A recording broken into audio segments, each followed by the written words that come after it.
बेनियाज होना चाहेगा, कहेगा या अल्लाह मुझे दुनियादारों का मोहताज ना बना, अपनी बारगाह से अता फरमा। जो लोगों से बेनियाज होना चाहेगा अल्लाह लोगों से बेनियाज कर देगा। और फरमाया जो सब्र का इरादा करेगा अल्लाह उसे सब्र की तौफीक भी अता फरमा देगा।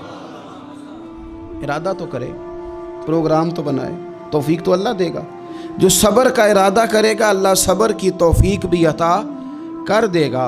और हुजूर सल्लल्लाहु ताला अलैहि वसल्लम फरमाने लगे, याद रखो किसी बंदे को जो बेहतरीन तोहफ़ा दिया गया है ना, अगर किसी को कोई बेहतरीन अतिया मिला है तो फिर अल्लाह ताला ने उसे सब्र अता फरमाया है। ये बेहतरीन तोहफ़ा है, इससे ज़िंदगी सवर जाती है, इससे इंसान बावकार और मुतमईन हो जाता है, इससे उसके शब व रोज़ आसानी से बीतते हैं, वो दुनिया की पगडंडियों से आसानी से गुज़र के अल्लाह की बारगाह है आली मर्तबत में सरखुरू होकर हाजिर हो जाता है। लेकिन अगर बेहौसला हो,